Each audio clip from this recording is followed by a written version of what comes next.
अस्सलामुअलैकुम व्यूअर्स, मैं हूं ज़िया और आप देख रहे हैं क्लासिक टीचर चैनल। तो अपने नेक्स्ट लेसन की तरफ मूव करते हैं। तो खोलते हैं माइक्रोसॉफ्ट वर्ड।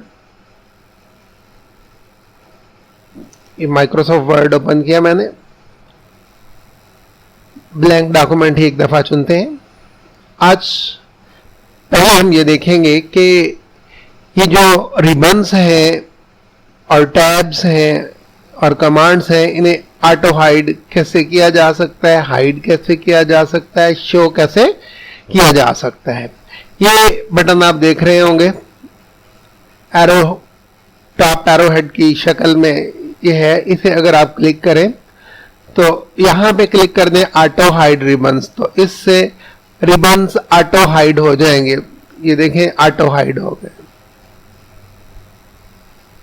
यहां क्लिक करेंगे तो दोबारा शो हो जाएंगे, यहां क्लिक करेंगे तो ऑटो हाइड हो जाएंगे। जब आप अपना काम कर रहे होंगे तो आप आसानी से काम कर सकते हैं। आपके लिए वर्क स्पेस जो है वो ज्यादा होगी और ज्यादा बड़ा पेज आपको नजर आ सकता है। इससे आप ऑटो हाइड कर सकते हैं रिबन को भी और टैब्स को भी। इसके अलावा आपने सिर्फ आप चाहते हैं कि आपके सामने टैब शो हो और रिबन गायब हो जाए, तो ये टैब शो होंगे, कमांड्स जो है वो आपके पास गायब हो जाएंगी।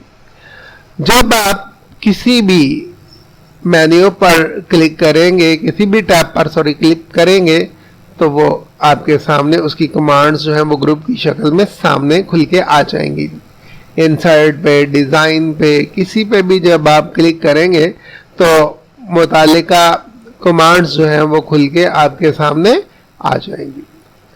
अगर आप चाहते हैं कि आपको टैब्स भी नजर आए और कमांड्स भी नजर आए, यानी रिबन्स मुकम्मल नजर आए, तो फिर शो टैब्स एंड कमांड्स करेंगे तो अब ये आपको एवरी टाइम नजर आएगा।